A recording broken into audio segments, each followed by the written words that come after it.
நந்திவர்மன் காதலி. அத்தியாயம் 20. நிருபதுங்கவர்மன் ஜனனம். போதவிழ்ந்த போது தாதவிழ்ந்த மலர்களில் வாய் கொப்பளித்து எழுந்த வண்டுகள் அந்த அழகிய நந்தவனத்தில் வளைய பறந்து வந்து கொண்டிருந்தன. அவற்றின் மெல்லிய இறகுகள் தன் வழியின் நுண்ணரம்புகள் தட்டி மீட்டி கந்தர்வ பண்ணிசைத்து முழக்கின.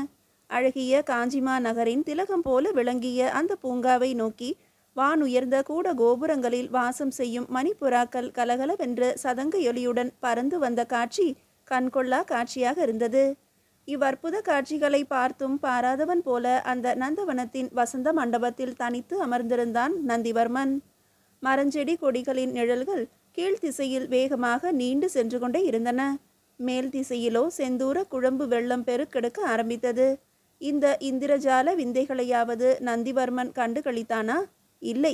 சித்தம் ஒரு பக்கம் ஜீவன் ஒரு பக்கமுமாக செல்லவிட்டு உட்கார்ந்திருந்தான் அவன். இந்த நிலைக்கு அவன் ஆளாகி இருப்பது இன்று நேற்று அல்ல. சென்ற சில திங்கள்களாகவே இதே பிரமை பிடித்த நிலையில்தான் இருந்து வருகிறான். குறிப்பாக சொல்ல வேண்டுமானால் பல்லவபுரம் அரண்மனை நாடக மண்டபத்தில் குழப்பமும் ஒரு கொலையும் நடந்த அன்றிலிருந்து அவன் இப்படி ஆகிவிட்டிருக்கிறான். இன்னும் குறிப்பாக சொல்ல வேண்டுமானால் அன்றொரு நாள் மாமண்டூர் சித்திரமேக தடாகத்து அருகில் நடந்த சம்பவத்திற்கு பின்புதான் அவனுடைய போக்கு இப்படி மாறிவிட்டது. இதனினும் குறிப்பாக சொல்ல வேண்டுமானால் கடம்பூர் கொற்றவை கோயிலில் நடைபெற்ற அந்த நிகழ்ச்சிகளுக்கு பிறகு நீண்டதொரு நெடுமூச்சை தன் நெஞ்சிலிருந்து நெட்டி தள்ளிவிட்டு நிமிர்ந்தான் நந்திவர்மன். இனிமேலும் அங்கே இப்படி தனித்து உட்கார்ந்திருக்க அவனால் முடியவில்லை. அங்கிருந்து எழுந்து எங்கேனும் போக வேண்டும் என்று அவன் உள்மனம் துடித்தது. ஆனால் அவனது மேல் மனமோ எங்கே போவது என்ற கேள்வியுடன் அவ்விடத்தை விட்டு நகராமல் அழுத்தி கொண்டது. மேல் மனத்தின் அந்த கேள்வி நியாயமானதே. இயற்கையின் எண்ணறிய விந்தை ஜாலங்கள் இதோ இங்கே அரங்கேறி நிகழ்ந்த வண்ணமாகவே இருக்கின்றன. அவற்றை காண விரும்பாத மனம் வேறு எதைத்தான் காண விரும்புகிறது? அவற்றை கண்டு சாந்தி பெறாத மனம் வேறு எதை கண்டுதான் சாந்தி பெற்றுவிடும்? ஏன் முடியாது? பார்த்தால் பசி தீரும் பால் வதனம், பேசினால் தேன் சொரியும் பவள செவ்வாய், சிரித்தால் முத்துதிரும் சீரகப்பல், இமைத்தால் மது தொளிகள் சொட்டும் கண்கள், தொட்டால் தொண்டை மலர் மென்மை மேனி, துவண்டால் ஒடிந்துவிடும் மின்னலிடை, அசைந்தால் ஆடாமல் நிற்கும் கொங்கை, அணைத்தால் 1000 சொர்க்க சுகம் ஆகிய இவை அனைத்தும் தன்னகத்தே கொண்ட திருமகள் சங்காதேவி இருக்கிறாளே. ஏன் முடியாது? கருவூரில் இருந்த காலம் முதல் கண்ணடக்கி வாயடக்கி வயிற்றை கட்டி 2 மாதங்கள் சுமந்து தாங்கி ஏற்க ஒண்ணா நோவுகளை ஏற்று பெற்று சீரோங்கும் பொற்கொற்றலில் வளர்த்தி சின்னஞ்சிறு தாளாட்டு பாட்டு பாடி முளைக்குடத்தில் சுரந்து வந்த அமுதை ஊட்டி, சிரித்தால் உடன் சேர்ந்து சிரித்து பின்னர் அழுதால் நெஞ்சு நொந்து அழுது ஏங்கி பொட்டிட்டு தலை திருத்தி பூணுமிட்டு பட்டாடை பல உடுத்தி அழகு பார்த்து கரம் பற்றி கால் நோகா நடை கற்பித்து வட்ட நிலா சந்திரனை சுட்டி காட்டி வடித்தெடுத்த நெய் சோற்றை பிசைந்து ஊட்டி வாழ்க என்று வையத்தில் வாழவிட்ட அன்பு நிறை அன்னை அக்கள நிம்மதி இருக்கிறாரே.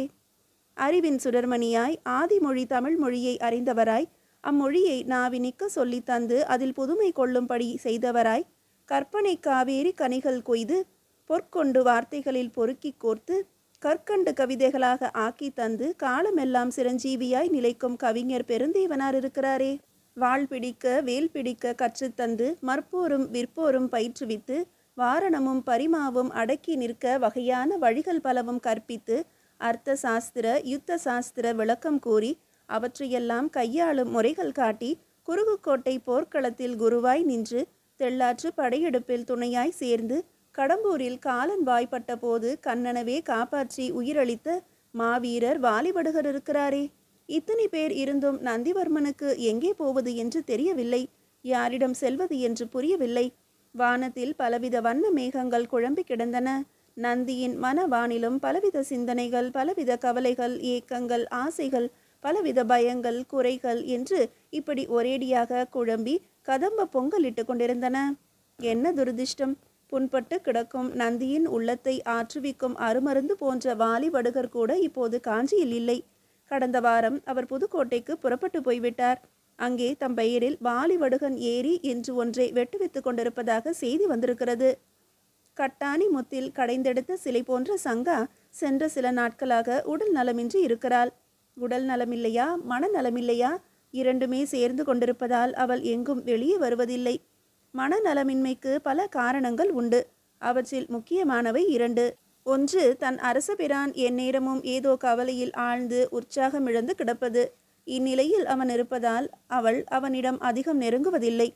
பூமணமும் மெல்லிய இனிய உணர்ச்சிகளும் கொண்ட அவள் தன் பர்த்தாவின் சோர்ந்த முகத்தை காண பொறாமல் காணாதிருப்பதே நல்லதென இருந்துவிட்டாள். அவள் ஒரு தெய்வ பெண்.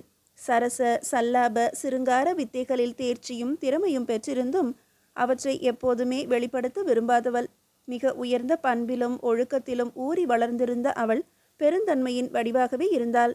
சமண சமயத்தின் ஆழ்ந்த உண்மைகளில் முக்குளித்து எழுந்தவளாகையால் எல்லாவற்றிலும் தூய்மையையே கடைபிடித்தாள். பார்வை, பேச்சு, செயல் இவற்றை கொண்டு ஒருவரின் மனதை கவர்ந்து அதில் மகிழ்ச்சியையோ இன்பத்தையோ தடவ அவள் என்றுமே முயன்றதில்லை. இயற்கையின் வழி நின்று அதன் இன்னுணர்ச்சி இயக்குதலுக்கு உட்பட்டு அதையே அவள் எப்போதும் பிரதிபலித்தாள். போலியான புறநடிப்பை மேற்கொள்ளாமல் உண்மையான அகக்கவர்ச்சியையும் அதன் சக்தியையும் கொண்டே அவள் எதையும் எண்ணினாள், பேசினாள், பார்த்தாள், சிரித்தாள். எனவே அந்த தேவ மங்கை தன் கோமானின் இப்போதைய புண்பட்ட உள்ளத்தை தன்னிடம் உள்ள புறசக்தியால் ஆற்றுவிக்க முயலாமல் தன் அகசக்தியால் ஆற்றவே அரும்பாடுபட்டாள்.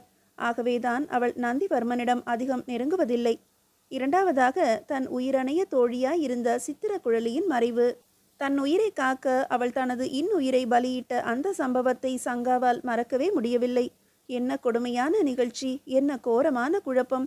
அந்த சின்னஞ்சிறு சேடி பெண்ணுக்கு அப்பேற்பட்ட இமய துணிவும் அன்பாவேசமும் தியாக வெறியும் தீட்சண்ய நோக்கும் எப்படி வந்தன? சிந்திக்க சிந்திக்க சங்காவின் இதயம் நெக்கு விட்டு விரிந்தது. அவளது ஜீவன் அணு அணுவாக இற்று உதிர்வது போல ஆகியது. இவ்விரு மன கவலைகளாலும் தான் அவள் எங்குமே தலை காட்டாமல் சிறகுடிந்த செம்போத்தென எப்போதும் சப்ரக்கூட மஞ்சத்திலேயே சோர்ந்து கிடந்தாள். சங்காவின் மன நலமின்மைக்கு உரிய முக்கிய காரணங்கள் இவை. உடல் நலமின்மைக்குரிய காரணம் என்ன? ஒன்றுமே இல்லை. ஆமாம், ஒன்றுமே இல்லைதான். ஆனாலும் அவள் உடல் நலமின்றியே இருந்தாள். தன் அன்னை ஒத்த அரசி அக்கள நிம்மதி பிராட்டியார் அரண்மனையிலுள்ள கோவிலுக்கு பூஜை செய்ய போகும்போது அவருக்கு தேவையான அன்றலர்ந்த நந்தியாவட்டை மலர்களை பறித்து அழகிய மாலையாக தொடுத்து அளிக்கும் வேலை ஒன்றையே அவள் ஆசையோடு தவறாமல் செய்து வந்தாள். எனவே இந்த நிலையில் இருக்கும் சங்காவிடம் நந்திவர்மன் எப்படி போவான்? அந்த மென்மலரொத்த மங்கை நல்லாளிடம் தன் அவல கரைபடிந்த உருவை காட்டி அவளது பஞ்சு உள்ளத்தை மேலும் பஞ்சாக்க அவன் விரும்பவில்லை. ஆகையால் அவளை அடிக்கடி பார்ப்பதும் இல்லை. எந்நோய் கொண்டோரும் அந்த வெந்நீர் அணிந்த திருமுகத்தை ஒரு கணநேரம் பார்த்தாலும் பஞ்சாய் பறந்துவிடும் தூய வடிவினரான அன்னை அக்கள நிம்மதியாயாவது நந்திவர்மன் பார்த்து தன் மனநோயை போக்கிக் கொள்ளக்கூடாதா? அதுவும் சாத்தியமில்லை. ஏனென்றால் அவர் தம் வாழ்நாளில் என்றுமே அனுபவித்து அறியாத மனவேதனையாலும் மனக்கவலையாலும் சோர்ந்து செயலற்று கிடக்கிறார். சிறையிலிருந்து வகுளாதேவி தப்பி சென்ற செய்தியை கேள்விப்பட்ட அன்றிலிருந்து அவர் இந்த நிலைக்கு ஆளாகி விட்டிருக்கிறார். அத்துடன் தன் செல்வ குமாரனை சில தீயோர் கொல்லவும் அவனது நாட்டை கைப்பற்றி கொள்ளவும் சதி செய்து ஆங்காங்கே அதை நிறைவேற்ற முயற்சியும் செய்கிறார்கள் என்ற விவரமும் சேர்ந்து கொள்ளவே அவர் ஒவ்வொரு நாளையும் நெருப்பின் மீது கிடந்து கழிப்பது போலவே கழித்து வந்தார். இந்த நிலையிலிருந்து மீள எந்நேரமும் திருநாவுக்கரசரின் தீஞ்சுவை தேவார பாக்களை பாடிக்கொண்டிருப்பதிலும் அரண்மனை கோயிலில் குடிக்கொண்டிருக்கும் இஷ்ட தெய்வமான ஜேஷ்டா தேவிக்கு பூஜை செய்து மனமுருகி பிரார்த்தனை பண்ணி கொண்டிருப்பதிலுமேயே அவர் தம் நேரத்தை பெரும்பாலும் கழித்தார். எனவே நந்திவர்மன் தன் அன்னையை நாடி சென்று ஆறுதல் பெறவும் முடியாமல் இருந்தான். கன்னி தமிழில் உள்ள கனியமுத காவியங்களை பிழிந்தெடுத்த நறுஞ்சாற்றின் உதவி கொண்டு எத்தகைய கவலைகளையும் மறக்கடிக்கும் வல்லமை பெற்ற கவிஞர் பெருந்தேவனாராயாவது அவன் நாடி சென்று தன் மனவேதனைகளை போக்க முயன்றிருக்கலாமே. அதற்கும் சந்தர்ப்பம் இல்லாமல் ஆகிவிட்டது. ஏனென்றால் அவர் இப்போது ஒரு முக்கிய பணியில் ஈடுபட்டிருக்கிறார். தமிழில் ஏதேனும் ஒரு புதுக்கவி மாலையை தொடுக்கும் பணியா அது? இல்லை இல்லை. வகுளாதேவியின் புத்திரர்களோடு கூட்டு சேர்ந்து சதி செய்து வரும் அந்த பெண் யார்? அவளுடன் மர்மமாக திரிந்து வரும் அந்த முகமூடி ஆசாமி யார் என்பதை அறிந்து வர அவர் சளுக்கிய நாட்டின் தலைநகரான வாதாபிக்கே மாறு வேடமணிந்து புறப்பட்டு போயிருக்கிறார். இந்நிலையில் என்ன செய்வது என்று தோன்றாமல் அலைபாய்ந்த மனதுடன் உட்கார்ந்திருந்த நந்திவர்மன் இறுதியில் ஒரு முடிவுக்கு வந்தான். ராஜவிகாரைக்கு போய் அங்குள்ள மாபெரும் தமிழ் நூல் நிலையத்தில் தங்கி மனம் குளிரும் வரை சிலப்பதிகார தன் பொழிலிலே ஆழ்ந்து கிடப்பது என்ற முடிவுதான் அது. நந்திவர்மன் வசந்த மண்டபத்தை விட்டு எழுந்து நின்றான். அதே சமயம் அங்கு அரசி அக்கள நிம்மதி அவசரமாகவும் ஆனந்த எக்களிப்புடனும் விரைந்து வந்து, நந்தி செல்வா, பல்லவ பேரரசின் இளவரசு பட்டம் தாங்க நிருபதுங்கவர்மன் பிறந்திருக்கிறான். உனது அன்பரசி சங்காதேவியும் நன்னலமே என்று உடல் பூரித்து சொன்னார். இந்த இனிய நற்செய்தியை கேள்விப்பட்ட அக்கணமே நந்திவர்ம போத்தரசனின் எல்லா கவலைகளும் இருந்த இடம் தெரியாமல் பறந்தோடிவிட்டன. மாறவேளோ என மயங்கும் வண்ணம் அவனது திருமுகம் மலர்ந்து விரிந்தது. எல்லையற்ற மகிழ்ச்சியுடன் ஓடி வந்து தன் தாயின் கரங்களை பற்றி கண்களில் ஒற்றி கொண்டான். அரண்மனைக்கு பறந்து செல்ல திரும்பினான் நந்திவர்மன். அவனிருந்த மலர் சோலையின் தென் திசையில் அதை ஒட்டினார் போல செல்லும் ஒரு சிறிய சாலையில் சிவனடியார் ஒருவர் சென்று கொண்டிருப்பது லேசாக தெரிந்தது. அவர் பின்னால் ஒரு இளம் பெண்ணும் சேர்ந்து நடந்து கொண்டிருந்தாள். அவளுடைய நடையும் தோற்றமும் வாருணி தேவிக்கு சொந்தமானவை போல தெரிந்தன. நீதியை அடுத்த அத்தியாயத்தில் காணலாம்.